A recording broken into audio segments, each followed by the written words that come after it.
Hello, thank you for taking the time to view our webinar on how to fill out the Veterinary Shortage Situation Nomination Form. The following information is for state animal health officials, or SAHOs, on how to complete the Veterinary Shortage Situation Nomination Form. A shortage situation nomination guide with further details is available on our VMLRP website under Veterinary Shortage Situations section. If you have any questions as we go through the material, we provide contact information at the end of this presentation, so you can reach out to us after viewing. In accordance with civil rights laws and U.S. Department of Agriculture civil rights regulations and policies, the USDA, its agencies, offices, and employees, and institutions participating in or administering USDA programs are prohibited from discriminating based on race, color, national origin, religion, sex, gender identity, including gender expression, sexual orientation, disability, age, marital status, family parental status, income derived from a public assistance program, political beliefs, or reprisal or retaliation for prior civil rights activity in any program or activity conducted or funded by USDA. Not all bases apply to all programs. Remedies and complaint filing deadlines vary by program or incident. This slide contains contact information for individuals with disabilities to request reasonable accommodations to participate in or apply to our programs. This includes language access service for limited English proficient individuals upon request. Anyone wishing to file a complaint can utilize the phone number, fax number, or postal mailing address listed on this slide. So before completing the nomination form, first, determine the maximum number of veterinary shortage situations for each fiscal year indicated on the maximum nomination allocation table as referenced in the VMLRP Veterinary Shortage Situation Nomination Overview webinar. We recommend that submitting officials consult with food animal producer groups or associations, their state veterinary medical associations, other officials and stakeholders in a potential shortage situation area to verify a genuine need. When preparing the nominations, please include both quantitative data, such as number of farms and number of animals compared to veterinarians serving in the area, as well as qualitative data such as stakeholder remarks on the need to recruit or retain a veterinarian. Next slide is completing the nomination form for location. Now we will transition to the portion of this webinar where we will review how to complete the nomination form and what to include in each section. The first two fields on the nomination form are the location and the center of the shortage area. In the location of veterinary shortage field, there are two entries to identify the must-serve locations and the may-serve locations. Here you will enter the names of one or more contiguous counties that the veterinarian must be willing and able to service. A continuous county is one that is sharing a common border or touching another listed county. The area must constitute a logistically plausible service area that a single veterinarian would be expected to cover and serve effectively. If your intent is for the veterinarian to provide most of their services in one county, but they can provide services in neighboring continuous counties, you can list the primary county and then list those surrounding counties. For example, Stearns and the surrounding counties of Steele and Meeker. May service locations must be continuous with the must service locations and must list all counties. We do ask SAHOs to carefully consider the geography when defining a shortage area. For type 3 positions, the state can be listed if the services are to be provided for the entire state. If listing a district or regional position within the state, a list of continuous counties must follow to easily identify such counties. Now let's talk about the approximate center of shortage area. For the approximate center of shortage area, enter an address, cross street, or combination of geocoordinates that approximate the center of the service area for type 1 or type 2 shortage nominations. For type 3 nominations, enter the business address of the primary office where the position would be located. Do not repeat the list of counties from location of veterinary shortage in the line of approximate center of the shortage. In either private practice or public practice, the location must include geographically relevant text. It must be easily identifiable when reviewing a map of the counties of the state. Please ensure all location information is accurate, as NIFA uses this information to map the shortage locations. Next, the next section on the nomination form is priority. Congressional intent for the VMLRP is to incentivize applicants to serve in veterinary shortage situation areas with the greatest need. Nominations are prioritized to facilitate the process and assist panelists in the review of shortage nominations and ranking of applicants. Keep in mind that whatever priority you select, you must justify in the nomination form question 8 on the short answer responses. You will need to clearly describe the consequences of not addressing the veterinary shortage situation area. For all priority classifications, you must make a unique case based on other situation-specific risk criteria to justify the prioritization. Characterize each shortage nomination as moderate priority, high priority, or critical priority as defined on this slide.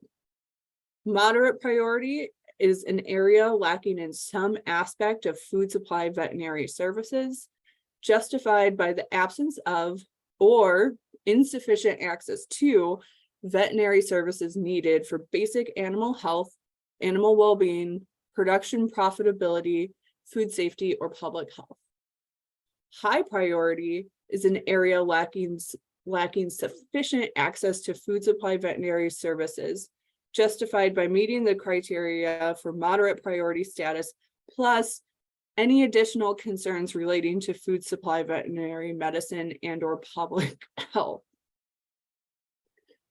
Critical priority is an area severely lacking in some aspect of food supply or public health related veterinary services, justified by meeting the criteria for moderate and/or high priority status, plus any additional serious concerns relating to the roles of food supply veterinarians play in protecting animal and public health.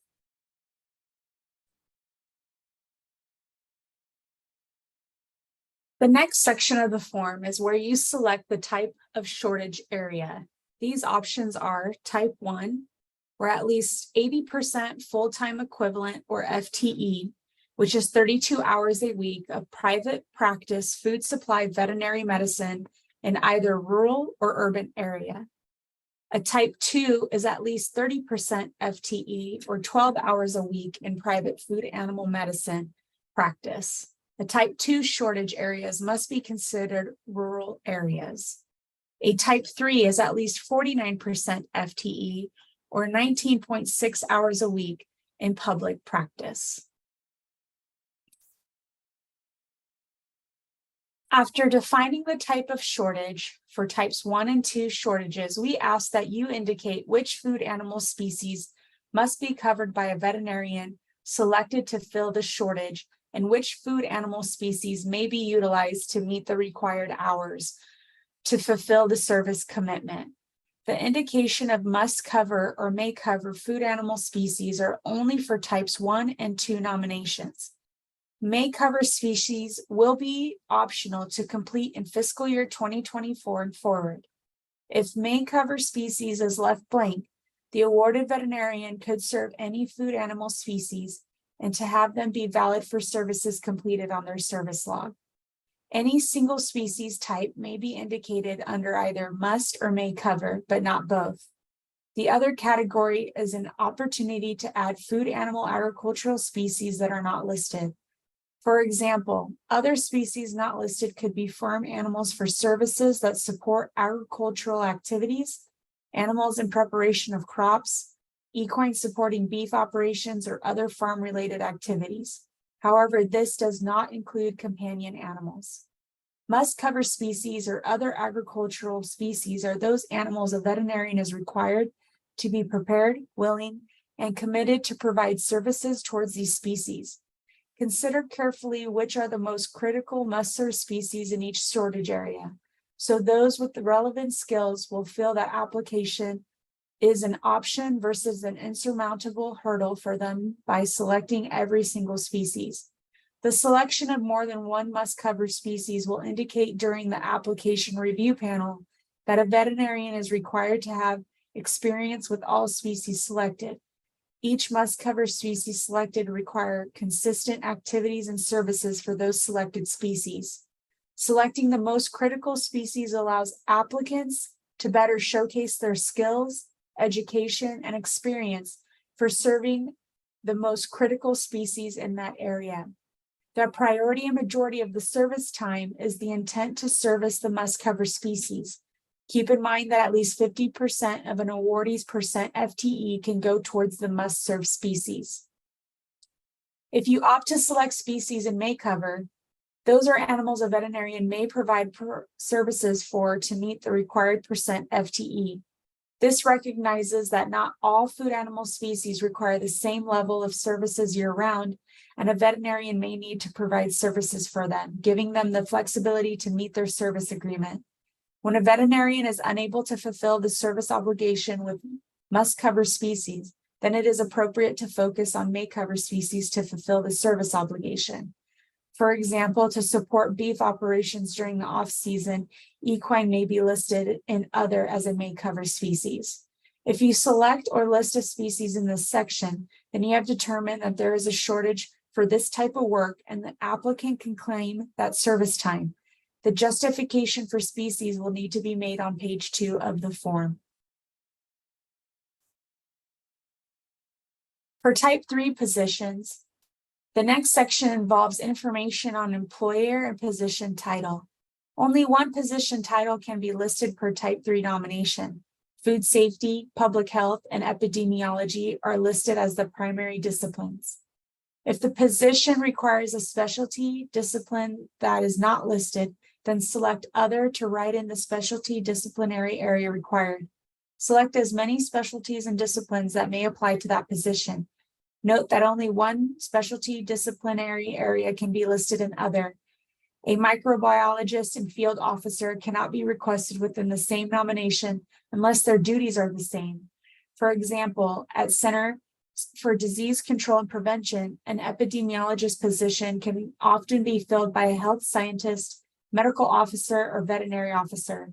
The degree in what determines the title, but the job is the same. Our reviewers seek to match the best applicant with the position. Thus, if the position is written with more than one job description, reviewers cannot compare each position for a match. This could lead to 2 people being the best match for 2 different positions, but only one shortage. There are situations where the same job can be done with the same employer, and the position is split equally between federal and state or agriculture and health departments. If this situation occurs, please contact program staff. The next section on the form is the percent full-time equivalent, or FTE. The shortage type 1, 2, or 3 will determine the minimum FTE requirement. The box of question 3C is on page 2 on the form is optional for requiring a higher percentage than the minimum FTE. If a greater FTE is required to mitigate the shortage area, then the higher percentage must be entered into the optional box. The minimum FTE requirement can be increased based on the objectives and need of the area described. The minimum FTE is already specified on the form, does not need to be filled in the optional box. If this field is left blank, the minimum requirement will apply. The recommended FTE can be as high as 80% if the requirements are realistic and economically feasible to meet the service needs. The recommendation is a maximum of 80% FTE on any shortage type. Each awarded participant has a percent FTE requirement to meet each quarter. The FTE percent is based on a 40-hour work week. Table 1 is an example of a 50% FTE service agreement type commitment, which translates to 20 hours per week. Although the time requirements meets a type 2 or 3, the calculations to determine the number of hours for each quarter is the same for all types. Each quarter calculation with each calendar year is based on the number of eligible working days. Hence, each quarter may vary on hours for each calendar year. Employment restrictions due to budget or position requirements may fluctuate a position working hours. VMLRP calculates its FTE based on a 40-hour work week, which is 100%. An employee who works at 30 hours per week would never be able to execute an 80% FTE VMLRP service agreement requirement, as they are prohibited from working a 40-hour work week within their position. Vacation and sick leave also need to be considered.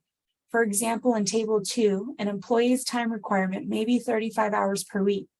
A 40-hour work week equals 2,080 hours in a year. A 35-hour per work week employee equals 1,820 hours in a year. There are holidays to calculate, required vacation and eligible sick days. If this employee has 14 holidays, 15 sick days, and 12 vacation days, which total 388 hours, then that employee's total hours would equal 1,432 employable hours in a year. If you take that amount and divide it by the 40 hours per week calculation and multiply it by 100%, it will equal a maximum of 68% for this position. You do not have to use this exact calculation when setting your FTEs. We want to make sure you are aware of potential restrictions on an individual's time and the need to account for time for vacation and sick leave. In the short answer section of the nomination form, question 4 asks you to describe the need of a veterinarian filling the shortage situation. Include state, national, or local data to support the description of the need, such as number of animals, farms or ranches, markets, and other data you may find helpful. Clearly describe specific objectives you hope to achieve by incentivizing a veterinarian to serve in a veterinary shortage situation, and the measure awardees and NIFA can use to assess the service agreement.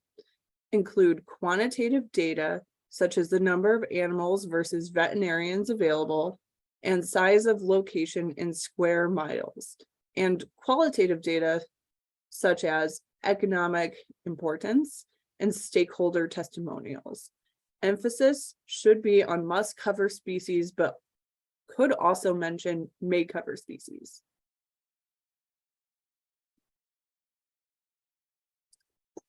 Question 5 asks you to refer to the characteristics identified in response to question 3 above. Describe the services that a veterinarian must be willing to provide to meet the shortage situation's needs in the community, area, state, insular area, or position requested above. These activities and services listed assist the applicant in understanding what is expected of them to serve the area and is critical information in developing their application materials. If there is a need for an applicant to work at a sale barn or other market for a portion of their time, it should be stated here. The same applies for addressing specific health programs, such as trick testing program, biosecurity, artificial insemination or embryo transfer, telephone consultations, continuing education, producer groups, or cooperating with a university's extension program. Community outreach and communicating educational opportunities for producer groups or local organizations such as 4-H or FFA can be broad enough for the awardee to decide how to execute the form of materials. These include meetings, presentations, podcasts, brochures, blogs, vlogs, or other forms of outreach. Also consider seasonality and slow times of the production season with specific species to list activities awardees can do during these times. It is essential that information on the nomination form be clear and consistent when describing the activities and services for the species to be served. Include descriptions of implementation methods such as haul-in facilities, ambulatory, and mobile practices. Question 6 asks to help you promote your shortage nomination. What aspects of the community would attract a veterinarian to the service area or state? What would be the major attractions for the veterinarian to join the community? Here, you can describe what aspects of the community would attract or retain a food animal veterinarian and potentially their family to a service area. Include any major attractions for a veterinarian to join or remain in the community, such as benefits of the area, abilities to obtain further education, outdoor activities, attractions to the state or region, and any other information that may be appealing. Question 7 asks you to describe any past efforts to recruit and retain a veterinarian in the shortage situation identified above. Although they may have been unsuccessful, explain any prior efforts to mitigate this veterinary service shortage and prospects for recruiting or retaining veterinarians in the future. Describe the number of years the position has been vacant and where recruitment or retainment efforts have been made. Question 8 asks you to describe the consequences of this veterinary position not being secured or retained. Include the risk to the production of a safe and wholesome food supply and to animal, human, and environmental health, not only in the community, but the region, state, insular area, nation, or international community. Describe why this shortage is a critical, high, or moderate priority. In support of your priority that you have determined on the first page, this is the section to justify the nomination form. This section supports the priority level indicated on the first page of the nomination form. Explain the consequences of not addressing this veterinary shortage situation as it pertains to a safe food supply and to animal, human, and environmental health locally and beyond if a veterinarian is not secured or retained. The last step for completing the shortage nomination form is to check the 2 affirmation boxes. The first affirmation indicates that you understand the NIFA review process of your shortage nominations, which I will address shortly. And the second affirmation assures that the shortage situation is legitimate and that diligent efforts were made to identify the need of the shortage area. Next, you will provide contact information, including the name, title, organization, email, and telephone number, area code required, of the authorized state or insular area animal health official. Please ensure that the email and telephone number are spelled accurately. This information is available on the veterinary shortage situations map on our website, and potential applicants and awardees may use this contact information to seek further information regarding the details of the nomination. Once the form is completed, perform a final review of the form to ensure all fields are filled out properly and with the correct information. This is a public-facing document, so please check for spelling and grammar errors. There have been situations in the past where those submitting multiple shortage nominations have mixed information pertaining to different shortage nomination areas. For example, using the same exact NAS data for multiple nominations, data should be specific to each nomination. After you have confirmed that all necessary fields are filled out, you will need to save the completed form as a PDF. To submit your nominations, you will send one email with all shortage nominations attached as PDFs to vmlrp.applications@usda.gov. Please do not send each nomination form individually per email. And lastly, all completed forms must be received by the deadline, which is updated each year on the VMLRP News and Timeline webpage. There are 3 steps to our review process. First, our team will conduct an administrative review of the submitted nominations to ensure all fields are complete and correctly filled. Any nomination requiring correction will be returned to the submitting official with specific instructions for correction. Unfortunately, NIFA staff cannot make any changes to your submitted nomination form on your behalf, even if it is simply checking a box. Next, we will conduct a non-competitive merit review with a panel of food animal experts. All new nominations will be reviewed by the panel. NIFA intends to accept all nominations submitted. However, each new nomination will be reviewed by the panel and categorized as either recommended or recommended with resolution. Nominations recommended will not need to make edits. For nominations that are categorized as recommended with resolution, will be returned to the submitting official with feedback, including specific instructions for correcting all incomplete components identified by the panel. Submitting officials will have 1 week to make corrections. Once the recommendations are adjusted by the SAHO, NIFA staff will review the nomination for completeness and final approval. Thank you again for viewing the VMLRP Veterinary Shortage Situation Nomination Form Completion webinar today. If you have any questions, please reach out to the NIFA staff at vmlrp.applications@usda.gov.